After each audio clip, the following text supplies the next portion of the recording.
लोग अक्सर पूछते हैं, क्या सच में कोई इंसान अपने लक्ष्य के लिए इतना समर्पित हो सकता है कि बीच रास्ते में रुकने का सवाल ही खत्म हो जाए? क्यों हर बार शुरुआत तो जोश से होती है, लेकिन कुछ महीनों बाद मन खुद ही पीछे हटने लगता है? क्या कमी मेहनत में होती है या अंदर ही कहीं फैसला अधूरा रह जाता है? यही सवाल आज हर उस व्यक्ति के भीतर चल रहा है जिसने कई बार लक्ष्य बनाया, प्लान लिखा, कसम खाई, लेकिन फिर जिंदगी की सामान्य घटनाएं उसे धीरे धीरे रास्ते से हटा ले गईं। और शायद अभी भी मन के अंदर यही डर बैठा है कि अगली बार भी वही होगा। शुरुआत मजबूत, अंत अधूरा। सच ये है कि रुकने की वजह बाहर नहीं होती। रुकने की वजह हमेशा अंदर चल रही उस बातचीत में होती है जो कोई सुन नहीं पाता। जब व्यक्ति लक्ष्य तय करता है तो वह सिर्फ इच्छा से तय करता है, लेकिन समर्पण इच्छा से नहीं बनता, समर्पण पहचान से बनता है। जब तक लक्ष्य करना है लगता है, तब तक रुकना आसान रहता है, लेकिन जिस दिन लक्ष्य मैं कौन बन रहा हूं बन जाता है, उसी दिन रुकना मुश्किल हो जाता है। नेपोलियन हिल कहते थे कि जिस लक्ष्य के साथ भावनात्मक जुड़ाव नहीं होता, वह लक्ष्य कठिनाई आते ही टूट जाता है। इसका मतलब यह नहीं कि मेहनत कम थी, बल्कि यह कि लक्ष्य दिल तक पहुंचा ही नहीं था। जब कोई विद्यार्थी सिर्फ परीक्षा पास करने के लिए पढ़ता है तो थकान जल्दी आती है, लेकिन वही विद्यार्थी जब अपने परिवार की स्थिति बदलने का कारण पढ़ाई को बना लेता है, तब वही किताबें बोझ नहीं लगती। यहां फर्क पढ़ाई में नहीं, जुड़ाव में है। अंग्रेजी में नेपोलियन हिल ने कहा था, a goal backed by a burning desire becomes unstoppable. यानी जब इच्छा जलती हुई बन जाती है, तब रुकावटें निर्णय नहीं बदल पाती। इसका सीधा अर्थ है, समर्पण कोई आदत नहीं, बल्कि एक मानसिक अवस्था है जहां पीछे लौटने का विकल्प धीरे धीरे खत्म हो जाता है। अब सवाल आता है कि शुरुआत में तो हर किसी के अंदर आग होती है, फिर कुछ समय बाद वही आग धीमी क्यों पड़ जाती है? क्योंकि शुरुआत प्रेरणा से होती है, लेकिन यात्रा अनुशासन से चलती है। प्रेरणा भावनात्मक होती है, अनुशासन पहचान बनाता है। एक युवा उद्यमी ने अपना छोटा व्यापार शुरू किया। पहले 3 महीने उत्साह इतना था कि वह रोज 14 घंटे काम करता था, लेकिन जब ग्राहकों की संख्या धीरे बढ़ी और तुरंत परिणाम नहीं मिले, तो उसका मन कहने लगा, शायद यह रास्ता सही नहीं। असल में समस्या व्यापार की नहीं थी। समस्या यह थी कि उसने परिणाम को लक्ष्य बना लिया था, प्रक्रिया को नहीं। समर्पित व्यक्ति परिणाम से नहीं जुड़ता, वह प्रक्रिया से जुड़ जाता है। इसलिए जब परिणाम देर से आता है, तब भी उसका कदम नहीं रुकता। समर्पण का पहला संकेत यह होता है कि व्यक्ति बहाने सुनना बंद कर देता है, दूसरों के भी और अपने भी। जब मन कहता है आज थोड़ा आराम कर लेते हैं, तब समर्पित व्यक्ति खुद से पूछता है, क्या यह आराम मुझे मेरे लक्ष्य के करीब ले जाएगा? यही छोटा सा सवाल दिशा तय करता है। दुनिया में बड़े बदलाव अचानक नहीं हुए, वे छोटे छोटे फैसलों की निरंतरता से बने। जब एक खिलाड़ी रोज अभ्यास के मैदान में पहुंचता है, तो हर दिन उसे जीत दिखाई नहीं देती, लेकिन वह जानता है कि अनुपस्थित रहना हार की शुरुआत है। नेपोलियन हिल कहा करते थे कि सफलता उन लोगों को मिलती है जो निर्णय जल्दी लेते हैं और उन्हें बदलने में धीमे होते हैं। इसका अर्थ यह नहीं कि जिद करनी है, बल्कि यह कि लक्ष्य तय करने के बाद मन को बार बार नया रास्ता खोजने की आदत से रोकना है। इंग्लिश में उनका एक विचार था, persistence is the sustained effort necessary to induce faith. यानी निरंतर प्रयास ही वह चीज है जो आत्मविश्वास पैदा करती है। जब व्यक्ति रोज छोटे कदम उठाता है, तब धीरे धीरे उसे खुद पर विश्वास होने लगता है। विश्वास पहले नहीं आता, प्रयास पहले आता है। अक्सर लोग सोचते हैं कि समर्पण का मतलब है खुद को थका देना, लेकिन असली समर्पण का मतलब है ऊर्जा को सही दिशा देना। कई लोग दिन भर व्यस्त रहते हैं, लेकिन आगे नहीं बढ़ते क्योंकि उनकी ऊर्जा बिखरी होती है। समर्पण ऊर्जा को केंद्रित करता है। जैसे सूरज की रोशनी सामान्य रूप से गर्माहट देती है, लेकिन वही रोशनी जब लेंस से केंद्रित होती है तो आग पैदा कर देती है। लक्ष्य के प्रति समर्पण वही लेंस है जो बिखरी कोशिशों को शक्ति में बदल देता है। यहां एक गहरी सच्चाई समझनी जरूरी है, मन हमेशा आसान रास्ता चुनेगा, यह उसकी प्रकृति है। इसलिए समर्पण भावनाओं पर नहीं टिक सकता, उसे सिस्टम चाहिए। जब व्यक्ति अपने दिन की शुरुआत तय समय पर करता है, डिस्ट्रैक्शन सीमित करता है और हर दिन एक छोटा लक्ष्य पूरा करता है, तब धीरे धीरे रुकने की आदत खत्म होने लगती है। शुरुआत में यह कठिन लगता है क्योंकि पुरानी आदतें विरोध करती हैं, लेकिन कुछ समय बाद वही अनुशासन सामान्य महसूस होने लगता है। समर्पण तब मजबूत होता है जब व्यक्ति अपने लक्ष्य को सार्वजनिक घोषणा नहीं बल्कि निजी प्रतिबद्धता बनाता है। बहुत लोग लक्ष्य इसलिए छोड़ देते हैं क्योंकि उन्होंने उसे दूसरों को प्रभावित करने के लिए चुना था। जब बाहरी प्रशंसा कम हो जाती है तो उत्साह भी कम हो जाता है, लेकिन जब लक्ष्य अंदर की जरूरत बन जाता है तब बाहरी प्रतिक्रिया का असर कम हो जाता है। यही कारण है कि कुछ लोग चुपचाप वर्षों तक काम करते रहते हैं और अचानक दुनिया उन्हें ओवरनाइट सक्सेस कहती है। नेपोलियन हिल ने बार बार कहा था कि मन वही बन जाता है जिस विचार को वह लगातार पकड़े रखता है। इसका मतलब है कि यदि व्यक्ति रोज अपने लक्ष्य से जुड़े विचारों को मजबूत करता है तो उसका व्यवहार अपने आप बदलने लगता है। इंग्लिश में उनका एक प्रसिद्ध विचार है, "Whatever the mind can conceive and believe, it can achieve." लेकिन लोग इसका आधा हिस्सा ही समझते हैं। कंसीव और बिलीव के बीच निरंतर कर्म छुपा हुआ है। बिना कर्म के विश्वास कल्पना बनकर रह जाता है। अब असली सवाल यह है, क्या समर्पण सिखा जा सकता है? जवाब है हाँ, लेकिन धीरे धीरे। यह एक दिन का फैसला नहीं बल्कि रोज का चुनाव है। जब व्यक्ति हर दिन खुद से पूछता है कि आज का कौन सा काम मुझे लक्ष्य के करीब ले जाएगा, तब समर्पण मजबूत होता जाता है। और एक समय ऐसा आता है जब रुकना अजीब लगने लगता है, आगे बढ़ना सामान्य। यहीं से असली यात्रा शुरू होती है, जहां लक्ष्य सिर्फ मंजिल नहीं रहता बल्कि जीवन जीने का तरीका बन जाता है। और जब लक्ष्य जीवन का हिस्सा बन जाता है तब बीच रास्ते में रुकने का सवाल सच में खत्म होने लगता है। और जब व्यक्ति उस स्थिति तक पहुंचता है जहां आगे बढ़ना उसकी आदत बन जाता है, तब एक नया सवाल जन्म लेता है। अगर समर्पण इतना शक्तिशाली है तो फिर ज्यादातर लोग उसी रास्ते पर क्यों नहीं टिक पाते जिस पर उन्होंने खुद चलना शुरू किया था? इसका उत्तर थोड़ा असहज है लेकिन सच्चा है। अधिकतर लोग लक्ष्य से नहीं, अपने पुराने व्यक्तित्व से हारते हैं। लक्ष्य नया होता है लेकिन सोच पुरानी रहती है। व्यक्ति नई मंजिल चाहता है पर पुराने आराम को छोड़ना नहीं चाहता। यही अंदर का संघर्ष धीरे धीरे ऊर्जा खत्म कर देता है।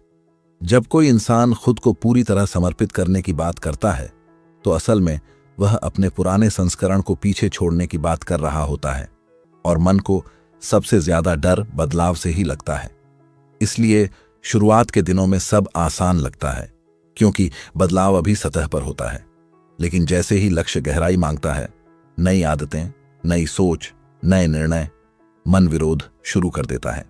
यह विरोध आलस के रूप में नहीं आता बल्कि तर्क बनकर आता है। मन कहता है, थोड़ा रुक जाना भी जरूरी है, इतनी मेहनत से क्या मिलेगा, शायद कोई आसान रास्ता होगा। यही वह पल होता है जहां समर्पण की असली परीक्षा शुरू होती है। नेपोलियन हिल कहते थे कि हर असफलता अपने साथ समान या उससे बड़ा लाभ छुपा कर लाती है। इसका अर्थ यह नहीं कि असफलता अच्छी लगती है, बल्कि यह कि असफलता व्यक्ति को यह दिखाती है कि वह अभी पूरी तरह समर्पित नहीं हुआ था। जब कोई प्रयास विफल होता है तो समर्पित व्यक्ति खुद से पूछता है, क्या तरीका बदलना है या मेहनत की गहराई बढ़ानी है? इंग्लिश में नेपोलियन हिल ने कहा था, strength and growth come only through continuous effort and struggle. यानी विकास आराम से नहीं, संघर्ष से पैदा होता है। संघर्ष ही वह जगह है जहां व्यक्ति का असली समर्पण बनता है। एक लेखक था जिसने अपनी पहली किताब लिखी। महीनों मेहनत करने के बाद भी किसी प्रकाशक ने उसे स्वीकार नहीं किया। कई लोगों ने सलाह दी कि वह विषय बदल दे क्योंकि यह बिकाऊ नहीं है। कुछ समय के लिए वह भी डगमगाया, लेकिन उसने एक निर्णय लिया, वह रोज लिखेगा, चाहे परिणाम मिले या नहीं। धीरे धीरे उसकी लेखन शैली इतनी गहरी हो गई कि वही विषय उसकी पहचान बन गया। यहां सफलता अचानक नहीं आई, समर्पण ने उसे उस स्तर तक पहुंचा दिया जहां हार मानना उसकी प्रकृति के खिलाफ हो गया था। यही फर्क है इच्छा और समर्पण में। इच्छा परिणाम देखकर बदलती है, समर्पण पहचान बनाकर टिकता है। समर्पण का दूसरा पहलू है स्पष्टता। बहुत लोग मेहनत इसलिए छोड़ देते हैं क्योंकि उन्हें साफ पता ही नहीं होता कि वे क्यों शुरू हुए थे। जब कारण कमजोर होता है तो कठिन दिन निर्णय बदल देते हैं। इसीलिए जरूरी है कि लक्ष्य सिर्फ अच्छा लगे ऐसा ना हो, बल्कि जरूरी लगे ऐसा हो। जब लक्ष्य जरूरत बन जाता है तब मन बहाने कम बनाने लगता है। यही वजह है कि जिन लोगों के पास मजबूत कारण होता है वे थकते जरूर हैं लेकिन रुकते नहीं। नेपोलियन हिल कहा करते थे कि मनुष्य की सीमाएं बाहर की परिस्थितियां नहीं, उसके अंदर के विश्वास तय करते हैं। इसका मतलब है कि समर्पण बाहरी संसाधनों से नहीं आता, यह अंदर के विश्वास से पैदा होता है। इंग्लिश में उनका विचार था, you are the master of your destiny, यानी दिशा तय करने की शक्ति हमेशा व्यक्ति के भीतर होती है। जब व्यक्ति यह स्वीकार कर लेता है कि जिम्मेदारी पूरी तरह उसकी है, तब बहाने धीरे धीरे खत्म हो जाते हैं। अब एक महत्वपूर्ण बात समझनी होगी। समर्पण का मतलब लगातार तेज दौड़ना नहीं है, इसका मतलब है लगातार चलते रहना। कई लोग शुरुआत में खुद पर इतना दबाव डालते हैं कि कुछ समय बाद पूरी तरह थक जाते हैं। असली समर्पण संतुलन सिखाता है। जैसे एक धावक मैराथन में अपनी गति नियंत्रित करता है, वैसे ही लक्ष्य की यात्रा में ऊर्जा को लंबे समय तक बनाए रखना जरूरी होता है। जो लोग धीरे लेकिन लगातार चलते हैं वही अंत तक पहुंचते हैं। अक्सर देखा गया है कि लोग तब रुकते हैं जब उन्हें लगता है कि उनकी मेहनत दिख नहीं रही। यहां एक मानसिक भ्रम काम करता है। प्रगति हमेशा दिखाई नहीं देती, लेकिन बनती रहती है। जैसे बीज मिट्टी के अंदर लंबे समय तक दिखाई नहीं देता, फिर अचानक अंकुर बनकर बाहर आता है। उस समय लोग कहते हैं अचानक हुआ, लेकिन असल में वह अचानक नहीं था, वह लगातार अदृश्य प्रयासों का परिणाम था। समर्पण उसी अदृश्य अवधि को सहने की क्षमता देता है। समर्पण का तीसरा आधार है वातावरण। अगर व्यक्ति रोज ऐसे लोगों और चीजों के बीच रहता है जो उसे उसके लक्ष्य से दूर ले जाती हैं, तो उसका मन कमजोर पड़ने लगता है। इसलिए समर्पित व्यक्ति अपने वातावरण को धीरे धीरे बदलता है। वह अपने समय, बातचीत और ध्यान को सुरक्षित रखने लगता है। यह त्याग जैसा लगता है, लेकिन वास्तव में यह निवेश होता है। नेपोलियन हिल ने कहा था, जिस चीज पर ध्यान केंद्रित किया जाता है वही बढ़ती है। इसीलिए यदि ध्यान समस्याओं पर रहेगा तो रुकने के कारण बढ़ेंगे, लेकिन यदि ध्यान प्रगति पर रहेगा तो आगे बढ़ने की ऊर्जा बढ़ेगी। इंग्लिश में उनका एक विचार था, action is the real measure of intelligence, यानी समझदारी सोचने में नहीं, करने में दिखाई देती है। कई लोग सब समझते हैं लेकिन कदम नहीं उठाते। समर्पण समझ को कर्म में बदल देता है। धीरे धीरे व्यक्ति महसूस करने लगता है कि लक्ष्य अब बोझ नहीं रहा, वह उसके दिन का हिस्सा बन चुका है। सुबह उठना मजबूरी नहीं लगता, काम करना दबाव नहीं लगता। और यही वह क्षण है जहां यात्रा बदल जाती है, जब प्रयास आदत बन जाता है और आदत पहचान बन जाती है। अब व्यक्ति लक्ष्य के पीछे नहीं भागता, लक्ष्य उसकी जीवन शैली बन जाता है। यहीं पर एक गहरी शांति पैदा होती है, क्योंकि अब सवाल यह नहीं रहता कि सफलता मिलेगी या नहीं। सवाल सिर्फ इतना रह जाता है कि आज कितना बेहतर किया जा सकता है। जब ध्यान तुलना से हटकर सुधार पर आ जाता है, तब रुकने की संभावना बहुत कम हो जाती है। व्यक्ति समझ जाता है कि हर दिन छोटा कदम भी महत्वपूर्ण है, क्योंकि निरंतरता ही समर्पण की असली भाषा है। और जैसे जैसे यह समझ गहरी होती जाती है, मन एक नए स्तर पर पहुंचने लगता है, जहां डर कम और विश्वास ज्यादा होता है। अब अगला सवाल सामने आता है, अगर समर्पण इतना मजबूत बन सकता है, तो क्या कोई तरीका है जिससे इसे रोज कायम रखा जा सके, ताकि परिस्थितियां बदलें लेकिन निर्णय कभी न बदले? और जब यह सवाल सामने आता है कि समर्पण को रोज कैसे जिंदा रखा जाए ताकि परिस्थितियां बदलें लेकिन निर्णय कभी न बदले, तब समझ आता है कि असली लड़ाई लक्ष्य से नहीं, रोजमर्रा की छोटी मानसिक लड़ाइयों से होती है। कोई भी व्यक्ति अचानक हार नहीं मानता, वह धीरे धीरे छोटे समझौते करता है। एक दिन समय पर काम नहीं किया, दूसरे दिन खुद को समझा लिया कि आज मन नहीं है, तीसरे दिन लक्ष्य थोड़ा दूर लगने लगा, और यही छोटे पल मिलकर रुकने की आदत बना देते हैं। इसलिए समर्पण कोई बड़ा हीरोइक मोमेंट नहीं है, यह रोज के साधारण फैसलों की निरंतरता है। सुबह का पहला निर्णय पूरे दिन की दिशा तय करता है। जब व्यक्ति उठते ही अपने लक्ष्य से जुड़ा पहला काम करता है, तो वह अपने मन को एक संदेश देता है, मेरी प्राथमिकता स्पष्ट है। लेकिन जब दिन की शुरुआत ही मोबाइल, तुलना या अनिश्चित सोच से होती है, तब ध्यान बिखर जाता है। समर्पण का मतलब है दिन को प्रतिक्रिया से नहीं, निर्णय से शुरू करना।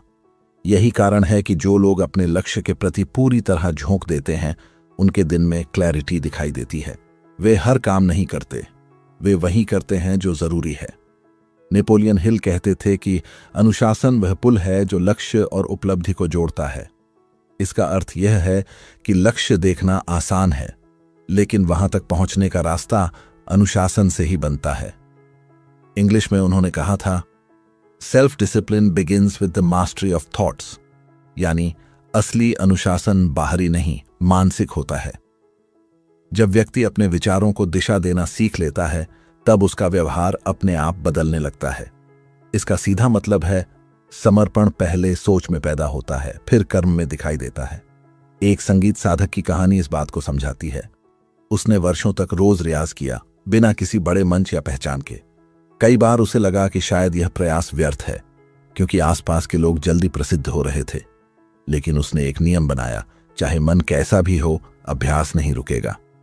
धीरे धीरे उसका कौशल इतना गहरा हो गया कि जब अवसर आया तो वह तैयार था। लोगों को लगा कि वह अचानक सफल हुआ, लेकिन असल में वह रोज के अदृश्य समर्पण का परिणाम था। यही जीवन का नियम है, अवसर हमेशा तैयार व्यक्ति को पहचानता है। समर्पण बनाए रखने का अगला रहस्य है भावनाओं पर निर्भर न रहना। मन हर दिन समान नहीं रहेगा। कुछ दिन ऊर्जा होगी, कुछ दिन थकान होगी। अगर काम सिर्फ मोटिवेशन पर टिका होगा तो यात्रा बार बार टूटेगी। लेकिन जब व्यक्ति सिस्टम बना लेता है, तब भावनाएं निर्णय को प्रभावित नहीं करती। जैसे किसान मौसम के अनुसार काम रोकता नहीं, वैसे ही समर्पित व्यक्ति मन के मौसम से अपने प्रयास तय नहीं करता।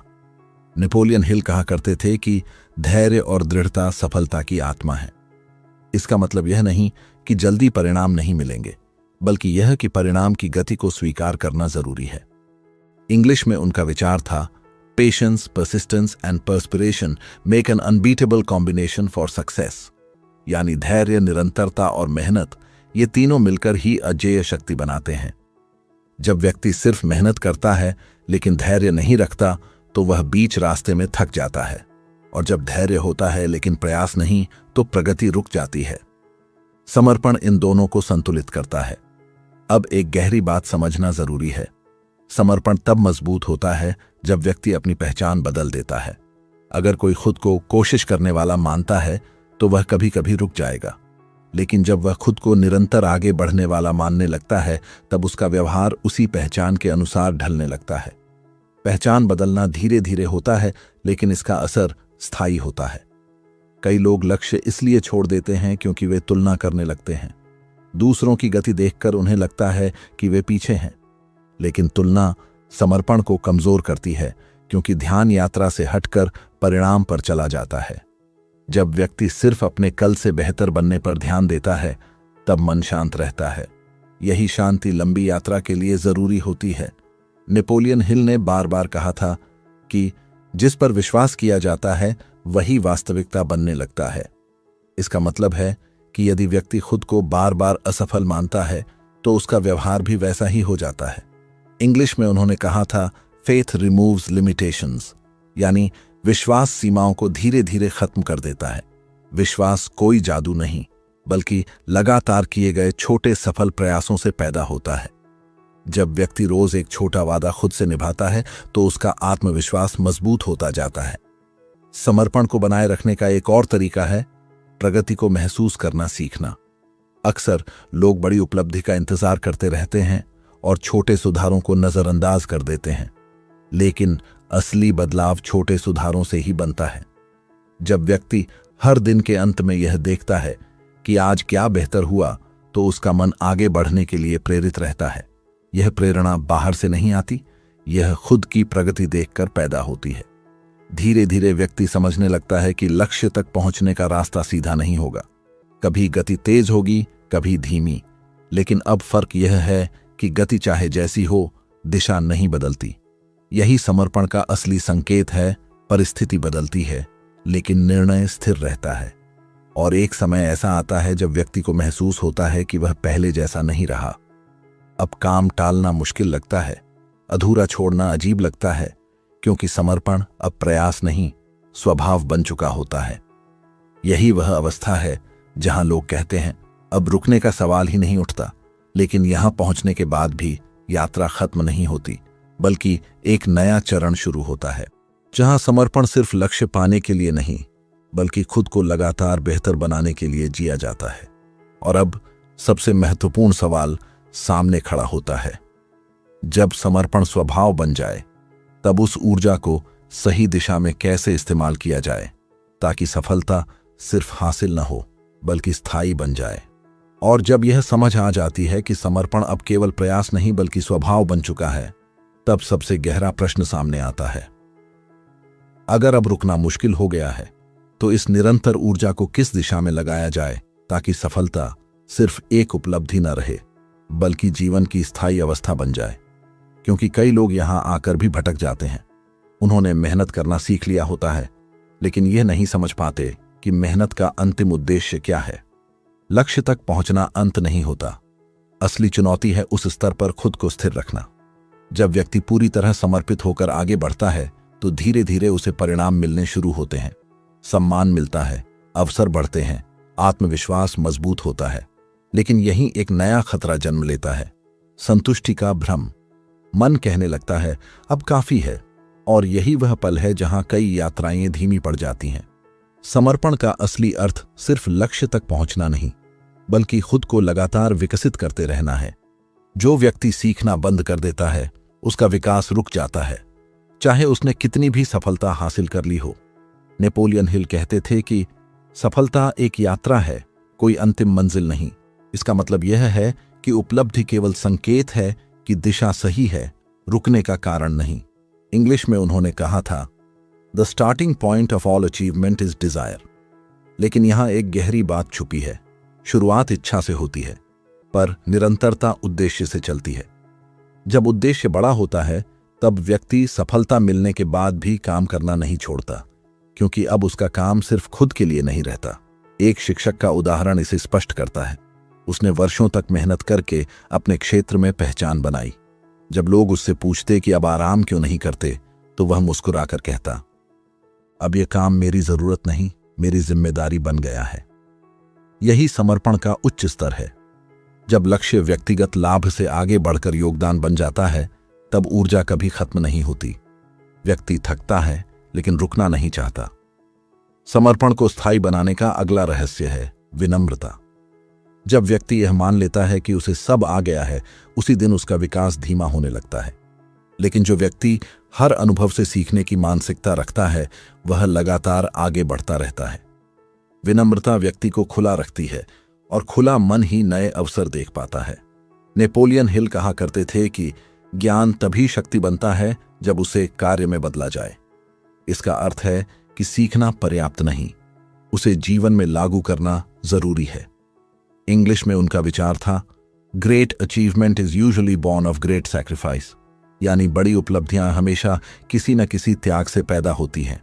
यह त्याग सिर्फ समय या आराम का नहीं होता, कई बार यह पुराने सोच के तरीके छोड़ने का होता है। जब व्यक्ति लगातार खुद को अपडेट करता रहता है, तब सफलता टिकाऊ बनती है। अब यहां एक और गहरी सच्चाई सामने आती है। समर्पण व्यक्ति को बाहर से मजबूत नहीं, अंदर से शांत बनाता है। शुरुआत में लक्ष्य पाने की बेचैनी होती है, लेकिन धीरे धीरे वह बेचैनी स्पष्टता में बदल जाती है। व्यक्ति समझने लगता है कि हर दिन की प्रगति ही असली जीत है। अब तुलना कम होती है, शिकायतें कम होती हैं, और ध्यान सिर्फ सुधार पर रहता है। यही मानसिक शांति व्यक्ति को लंबे समय तक स्थिर रखती है। कई लोग सोचते हैं कि सफलता मिलने के बाद जीवन आसान हो जाता है, लेकिन सच्चाई यह है कि जिम्मेदारियां बढ़ जाती हैं। यहां समर्पण एक नई भूमिका निभाता है। यह व्यक्ति को संतुलित रखता है। वह सफलता से अहंकार नहीं बनाता और असफलता से निराश नहीं होता, क्योंकि अब उसकी पहचान परिणाम से नहीं, प्रक्रिया से जुड़ी होती है। नेपोलियन हिल ने बार बार कहा था कि मनुष्य वही बनता है जिस पर वह लगातार ध्यान देता है। इसलिए यदि सफलता मिलने के बाद ध्यान सीखने और योगदान पर रहेगा, तो विकास जारी रहेगा। इंग्लिश में उनका एक विचार था, success comes to those who become success conscious. यानी सफलता उन लोगों के पास टिकती है जो सफलता की मानसिकता बनाए रखते हैं। सफलता की मानसिकता का मतलब है जिम्मेदारी लेना, सीखते रहना और लगातार बेहतर बनते रहना। धीरे धीरे व्यक्ति महसूस करता है कि समर्पण ने केवल उसका लक्ष्य नहीं बदला, बल्कि उसका व्यक्तित्व बदल दिया है। पहले जो काम कठिन लगता था, अब सामान्य लगता है। पहले जो डर रोकता था, अब वही चुनौती उत्साह देती है। और सबसे बड़ी बात, अब व्यक्ति बाहरी परिस्थितियों का इंतजार नहीं करता, वह खुद परिस्थितियां बनाना सीख जाता है। यहीं पूरी यात्रा का सार छुपा है। समर्पण का मतलब खुद को थकाना नहीं, बल्कि खुद को दिशा देना है। जब दिशा स्पष्ट होती है तो ऊर्जा अपने आप सही जगह लगती है, और जब ऊर्जा सही जगह लगती है तो प्रगति अनिवार्य हो जाती है। यही कारण है कि कुछ लोग बार बार शुरुआत करते हैं, जबकि कुछ लोग एक बार शुरू करके रुकते नहीं। अब अंत में वही सवाल फिर सामने आता है जिससे यह पूरी बातचीत शुरू हुई थी। क्या सच में ऐसा समर्पण संभव है कि बीच रास्ते में रुकने का सवाल ही खत्म हो जाए? जवाब अब स्पष्ट है, हाँ, संभव है। लेकिन इसके लिए किसी खास प्रतिभा की जरूरत नहीं, जरूरत है एक स्पष्ट निर्णय की। वह निर्णय जो हर दिन दोहराया जाए। जब व्यक्ति रोज खुद से यह वादा निभाता है कि वह अपने लक्ष्य के प्रति ईमानदार रहेगा, तब धीरे धीरे उसका जीवन बदलने लगता है। इसलिए आज एक सरल लेकिन शक्तिशाली कदम जरूरी है। अपने लक्ष्य को फिर से लिखिए, लेकिन इस बार सिर्फ क्या पाना है यह मत लिखिए, यह भी लिखिए कि उस लक्ष्य तक पहुंचने के लिए आपको कौन बनना है। फिर रोज एक ऐसा काम तय कीजिए जो उस नए व्यक्तित्व को मजबूत करे। शुरुआत छोटी होगी, लेकिन निरंतरता उसे असाधारण बना देगी, क्योंकि अंत में सफलता उन लोगों को नहीं मिलती जो कभी नहीं थकते। सफलता उन लोगों को मिलती है जो थकने के बाद भी रुकने का फैसला नहीं करते। और जिस दिन यह निर्णय भीतर स्थायी हो जाता है, उसी दिन लक्ष्य दूर नहीं रहता, वह धीरे धीरे आपकी वास्तविकता बनना शुरू कर देता है। यही पूर्ण समर्पण है, और यही वह अवस्था है जहां बीच रास्ते में रुकने का सवाल सच में खत्म हो जाता है।